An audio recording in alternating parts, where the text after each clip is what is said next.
Hi there and welcome back. So, what I want to show you in this video is how to update the device and so connect to the Wi-Fi, get it updated, and get access to the app. So I've made a design choice, which is rather than building a sleek, nice, shiny app that you can download in an app store, I built the app onto the device itself. There are some advantages and some costs to that, but first things first, you don't have to download anything new, and you can use it from any device you have: Linux, Android, Windows, iOS, doesn't matter. Okay, so let's get to this.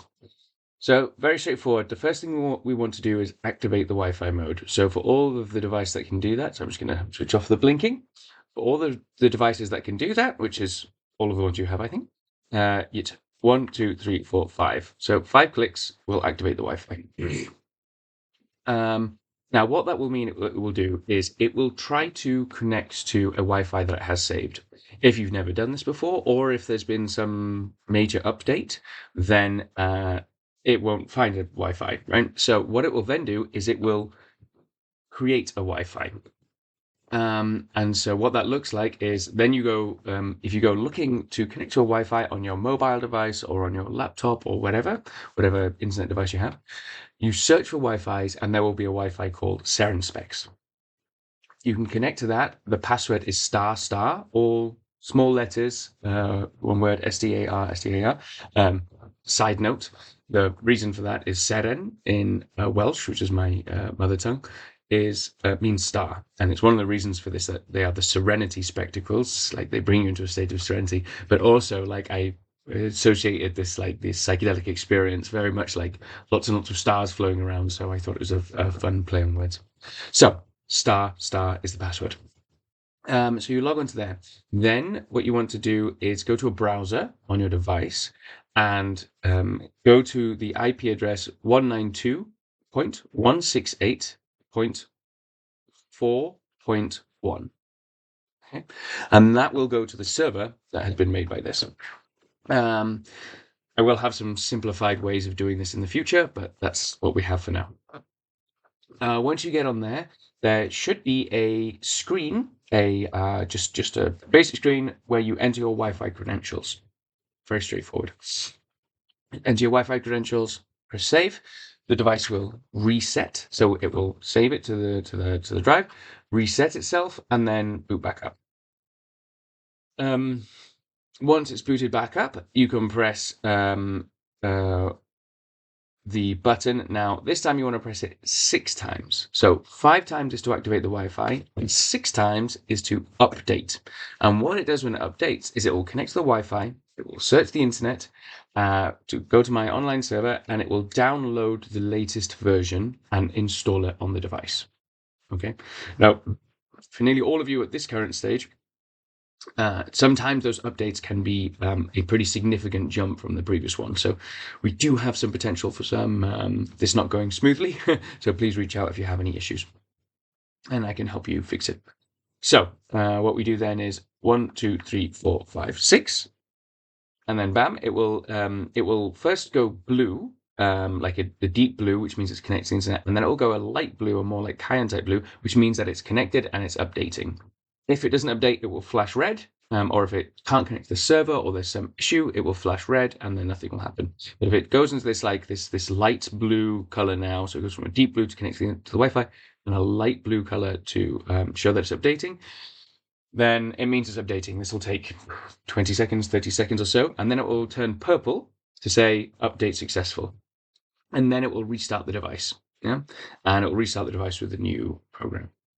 Now, especially at this time, with all the devices that were released before February.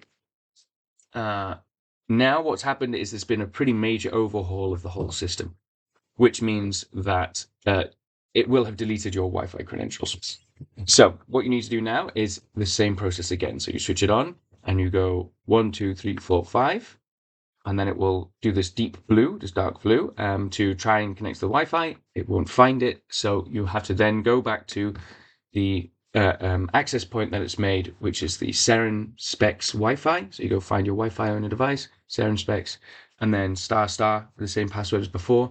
And then when you go to the browser and you type in 192.168.4.1, you will come to the new configuration page.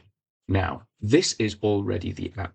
Okay, so this is already a functioning way to control the device through your browser. So you'll see all these strange controls.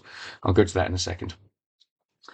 So that's great. So, and then also on this page, you can re-add your Wi-Fi credentials, and then you can, it will, once you've saved those, it will restart the device, and you can reconnect to the internet. And then when you connect, as long as your device that you're connecting with is on the same Wi-Fi as these guys, then you can access the that page.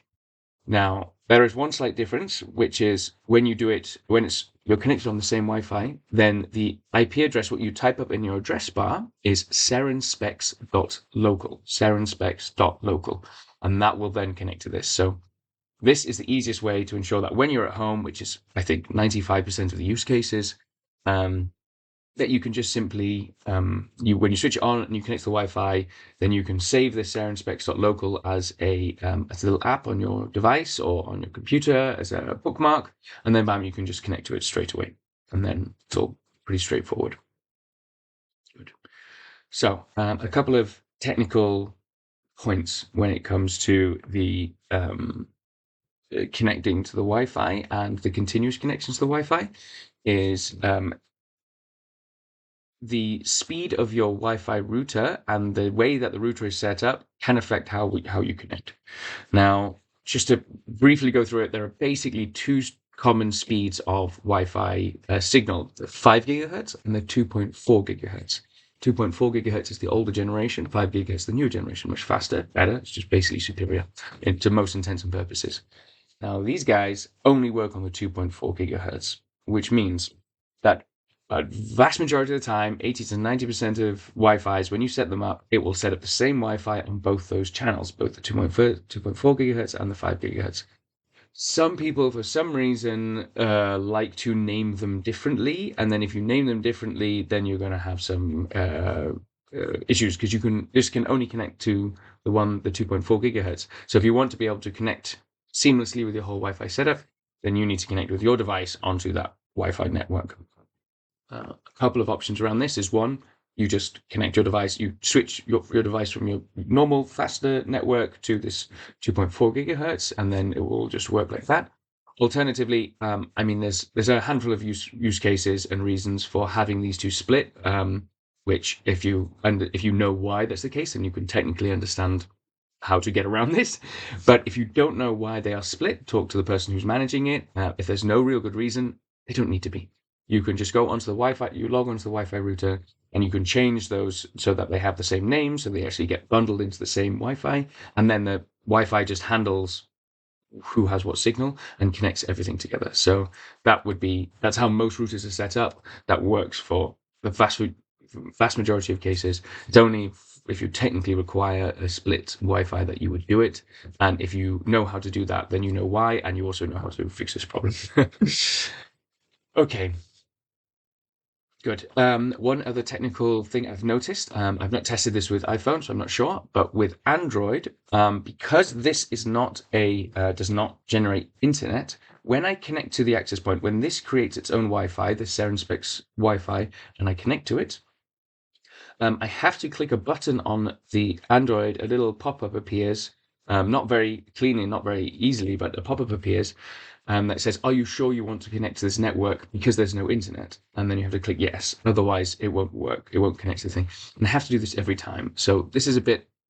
Seems to be an Android function that it's not ideal. I'm not sure if it's on iOS. Please let me know. But just something to be aware of, that when you connect to the Wi-Fi that this creates, you may have to click this approve button to allow them to be connected. Great. So that is the Wi-Fi and the updates in a nutshell. From this point on, if you were to update the device, you click 6 times. So you have the Wi-Fi saved on here. It's within range of the Wi-Fi. The Wi-Fi has internet access, and you click 6 times on here. It will automatically update to the newest version. At this stage in the development, so probably for the next few months, that means you will be getting I'll be putting updates out quite frequently. I'm not necessarily telling you, so you never know what you might get, some cool stuff or not. But your Wi-Fi credentials should remain in the device, so you shouldn't have to re-update the Wi-Fi's unless I do a major overhaul of the firmware and the app on the device. Good. So I think that's everything to do with the technical updating and accessing the app. In the next video, I will show you what the app does and how it works, and then we'll run through that. So that's quite exciting and fun. And yep, thank you for joining me. I'm sorry if I'm rambling. I'm glad you can 2x me, and we'll see you in the next video.